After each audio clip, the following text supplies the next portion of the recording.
فرش التراب يضمني وهو غطاء. لیکن دونوں میں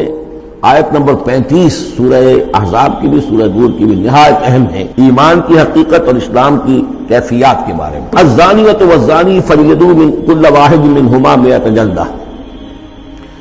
زنا کرنے والی عورت ہو، خواہ زنا کرنے والا مرد ہو، ہر ایک کو ان میں سے 100 کوڑے مارے جائیں. ولا تأخذکم بہما رأفۃ فی دین اللہ، اور تمہیں اللہ کے اس دین کے معاملے میں نہ روک دے کوئی شے ان کے اوپر مہربانی کے راستے سے، نہ تمہیں روک لے پکڑ لے. لا تأخذکم بہما، ان کے ساتھ نرمی اور ان کے ساتھ شفقت. فی دین اللہ، اللہ کے دین میں. یہ اللہ کا دین ہے، اللہ کی شریعت ہے، یہ اللہ کی حد ہے، اور اس حد کے اجرا میں کسی کی ہمدردی، کسی کے ساتھ تمہارا تعلق، تمہاری دل کی نرمی، تمہاری شفقت یہ کہیں آڑے نہ آ جائے. ان کنتم تؤمنون باللہ والیوم الآخر، اگر تم ایمان رکھتے ہو اللہ پر اور یوم آخر پر. یہ جو حد ہے یہ ہے اصل میں زانی زانیہ جو غیر شادی شدہ ہو اس کے لیے 100 کوڑے ہیں. یہ حد ہے جو قرآن میں آئی ہے. زانی اور زانیہ اگر شادی شدہ ہے تو اس کی حد قرآن میں نہیں ہے، لیکن وہ سنت رسول صلی اللہ علیہ وسلم سے ثابت ہے. اور شریعت اسلامی کا چونکہ جو اس کی سورسز ہیں، اس کی ایک بنیاد ہے اللہ کی کتاب، اور دوسری بنیاد جو انڈیپینڈنٹلی قرآن مجید سے آزاد ہو کر ایک مستقل بنیاد ہے، مستقل سورس ہے، وہ رسول ہے صلی اللہ علیہ وسلم. تو رجم کا جو حکم ہے وہ سنت سے ہے.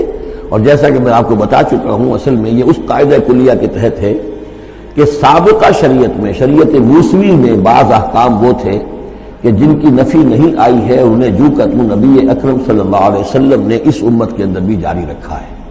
ان میں سے یہ 2 حکم جو ہے بہت اہم ہے. ایک قتل مرتد کا حکم ہے، اور دوسرے زانی اور زانیہ جو شادی شدہ ہو اس کے سنسار کیے جانے کا حکم ہے. وَلْيَشْهَدْ عَذَابَهُمَا طَائِفَةٌ مِّنَ الْمُؤْمِنِينَ، اور چاہیے کہ جب انہیں یہ حد جاری کی جا رہی ہو، سزا دی جا رہی ہو، تو اس وقت موجود رہیں اور دیکھیں کچھ لوگ اہل ایمان میں سے، یعنی یہ پبلک میں ہو. اس لیے کہ اصل میں جو فلسفہ ہے اسلام میں جو سزاؤں کا اور تعزیرات کا، حدود کا، وہ ڈیٹرنٹ کا ہے کہ ایسی سزا ہو کہ جس سے بہت سو کو عبرت ہو جائے. اگر آپ نے علیحدہ جا کر کہیں کمرے کے اندر کسی کو پھانسی دے دی تو ٹھیک ہے، لوگوں کو پتہ چلا کہ مر گیا، ویسے بھی مر جاتے ہیں لوگ، حادثے میں مر جاتے ہیں، فوت ہو جاتے ہیں. لیکن یہ ہے کہ اگر سر عام ڈال پر لٹکایا گیا ہو تو اب کتنے لوگوں کو، دیکھنے والوں کو عبرت ہوگی اور ہوش ٹھکانے آ جائے گی. تو یہ فلسفہ ہے اسلام کا کہ تاکہ ایک آدمی کو سزا دی جا رہی ہو تو ہزاروں کو اس سے عبرت آئے. الزانی لا ينکح الا زانیۃ او مشرکۃ، کسی زانی شخص کے لیے روا نہیں ہے کہ وہ شادی کرے مگر کسی زانیہ عورت سے یا مشرکہ سے. یہ کسی قانون کے درجے میں بات نہیں ہے، بلکہ یہ ایک اخلاقی طور پر گویا کہ تعلیم دی جا رہی ہے کہ زانی لوگ تو اسی کے، یعنی ان کا حال تو ایسا ہے کہ انہیں تو مستحق اگر ہے تو شادی کے کسی زانیہ سے یا مشرکہ سے. وَالزَّانِيَةُ لَا يَنكِحُهَا، اور زانی عورت ہو تو وہ بھی اس لائق نہیں ہے کہ اس سے کوئی نکاح کرے مگر صرف بدکار مرد یا مشرک. وَحُرِّمَ ذَلِكَ عَلَى الْمُؤْمِنِينَ، اور یہ دونوں جو ہیں زانی مرد اور زانی عورتیں یہ تو حرام کر دی گئی ہیں مومنین کے حق میں، اللہ یہ کہ کوئی توبہ کرے، جو بھی ہے معاملہ وہ علیحدہ ہے اس سے. وَالَّذِينَ يَرْمُونَ الْمُحْصَنَاتِ ثُمَّ لَمْ يَأْتُوا بِأَرْبَعَةِ شُهَدَاءَ، اور جو لوگ جو خاندانی عورتیں ہوں، حفاظت میں ہوں کسی خاندان کی اور نکاح کے قید میں ہوں، چاہے نکاح کے قید میں ہوں تو ڈبل احسان ہو گیا کہ خاندانی بھی ہے اور دوسرے یہ کہ نکاح کی قید میں بھی ہے، نکاح کی حفاظت بھی انہیں حاصل ہے. نہیں تو یہ کہ اگر غیر شادی شدہ ہیں لیکن کسی شریف خاندان سے ہیں، آزاد خاندان سے ہیں، اگر ان کی عورتوں میں کوئی شخص جو ہے ان پر عیب لگائے، زنا کا الزام لگائے اور پھر وہ نہ لا سکے، ثم لم یاتوا باربعۃ شہداء، 4 شہید نہ لا سکے، فجلدوہم، تو پھر اب ان کو کوڑے مارو، 80 جلدہ، 80 کوڑے، 80 دبرے. ولا تقبلوا لهم شہادۃ ابدا، اور ان کی شہادت اب کبھی آئندہ قبول نہ کرو. واولئک هم الفاسقون، اور یقیناً یہی لوگ فاسق اور نافرمان ہیں. یعنی زنا کا الزام اگر لگایا جا رہا ہو تو پھر جو الزام لگانے والا ہے اسے 4 گواہ چشمدید پیش کرنے ہوں گے. اگر وہ 4 چشمگیر گواہ پیش نہیں کر سکتا تو گویا کہ اب یہ قذف کہلائے گا کہ اس نے ایک الزام لگایا ہے جس کو ثابت نہیں کر سکا، لہذا اس جرم کی سزا 80 کوڑے، کتنے قریب چلا گیا ہے۔ اور اس میں حکمت یہ معلوم ہوتی ہے کہ اگر فرض کیجئے کسی معاشرے میں، مسلمان معاشرے میں کسی لوگوں سے غلطی ہو گئی ہے، اس غلطی کا چرچا نہیں ہونا چاہیے الا یہ کہ اس کے لیے ثبوت موجود ہو کہ اسے کیفر کردار تک پہنچایا جا سکے۔ اگر تو ثبوت اتنا ہے کہ سزا دی جا سکے تو ضرور، لیکن اگر نہ ہو تو خاموش رہو، ورنہ یہ کہ خامخواہ برائی کا چرچا ہو جائے گا جبکہ اس کا سد باب ممکن نہیں ہے، اس کی سزا دینی ممکن نہیں ہے، تو اس میں سکوت جو ہے وہ بہتر ہے۔ الا الذین تابوا، سوائے ان کے کہ جو توبہ کر لیں من بعد ذلک، اس کے بعد واصلحوا، اصلاح کر لیں، یعنی یہ کہ کبھی کسی زمانے میں ان سے یہ غلطی ہو گئی تھی، انہوں نے کوئی تہمت لگائی تھی زنا کی اور 4 گواہ پیش نہیں کر سکے، طویل عرصے تک جو ہے ان کی گواہی پھر کسی بھی اسلامی عدالت میں قبول نہیں کی گئی، لیکن بعد میں ان کی روش ایسی رہی ہے، رویہ ایسا رہا ہے، انہوں نے اصلاح کر لی ہے، توبہ کر لی ہے، وہ قابل اعتماد ہیں، تو یہ جو معاملہ ہے اس پر سے ختم ہو جائے گا، ان کی گواہی بعد میں قبول کی جا سکے گی۔ فإن اللہ غفور الرحیم، تو اللہ غفور الرحیم ہے۔ والذین یرمون ازواجہم ولم یکن لہم شہداء الا انفسہم، اب ایک خاص معاملہ آ رہا ہے کہ کسی شوہر نے اپنی بیوی کو دیکھا ہو زنا کرتے ہوئے، وہ الزام لگائے کہ میں نے دیکھا ہے اپنی بیوی کو زنا کرتے ہوئے، دراحال ہے کہ اس کے پاس 3 اور گواہ نہیں ہیں،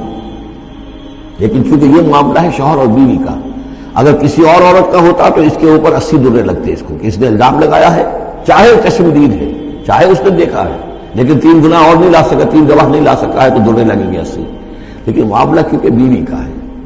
اس کے لیے خاص قانون ہے، اس کو لعان کہتے ہیں۔ وہ یہ ہے کہ والذین یرمون ازواجہم، جو الزام لگائیں زنا کا اپنی بیویوں پر، ثم ولم یکن لہم شہداء، اور ان کے پاس گواہ موجود نہ ہو، الا انفسہم، سوائے ان کی اپنی جانوں کے، انہوں نے خود دیکھا ہے، فشہادۃ احدہم 4 شہادات باللہ، تو یہ ایک شخص کی گواہی بھی 4 گواہیاں شمار کی جائیں گی جبکہ وہ قسم کھائے اللہ کی، انہ لمن الصادقین، کہ وہ سچا ہے، حلفیہ بیان کرے۔ والخامسۃ، اور 5ویں بات یہ کہ وہ یہ کہے کہ ان لعنت اللہ علیہ ان کان من الکاذبین، کہ اگر میں جھوٹا ہوں تو مجھ پر اللہ کی لعنت ہو۔ 4 مرتبہ قسم کھا کر گواہی دینا گویا کہ 4 گواہوں کی گواہی کے قائم مقام ہو جائے گا، جبکہ پھر وہ یہ بھی کہے کہ اگر میں جھوٹا ہوں تو اللہ کی لعنت مجھ پر ہو، لعنت اللہ علی الکاذبین ان کان من الکاذبین۔ وَيَدْرَوْ عَنْهَا الْعَذَابَ، اب عورت کیا کرے گی جس کے اوپر اس کی بیوی جو ہے اس پر جو الزام لگایا گیا ہے، اگر وہ اس پر سے عذاب ٹل جائے گا، ٹل جائے گی سزا اور یہ حد عورت سے، ان تشہد 4 شہادات باللہ، کہ وہ بھی قسم 4 مرتبہ کھائے اللہ کی، انہ لمن الکاذبین، کہ یہ میرا شوہر جو مجھ پر الزام لگا رہا ہے جھوٹا ہے،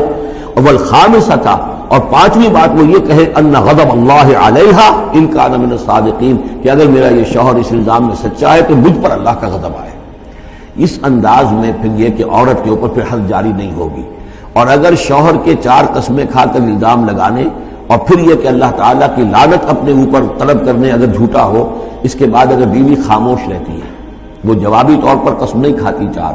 اور نہ یہ کہتی ہے کہ اگر یہ سچا ہو تو مجھ پر اللہ کا غضب ہو، تو پھر اس پر حد جاری ہو جائے گی۔ لیکن اگر وہ بھی قسم کھا لے 4 قسمیں، اور یہ کہ ساتھ ہی یہ بھی کہے کہ اگر یہ سچا ہو اور واقعی اس کا الزام درست ہو مجھ پر، تو مجھ پر اللہ کا غضب نازل ہو جائے، تو پھر یہ کہ عذاب ٹل جائے گا، دنیا کی سزا اسے نہیں ملے گی۔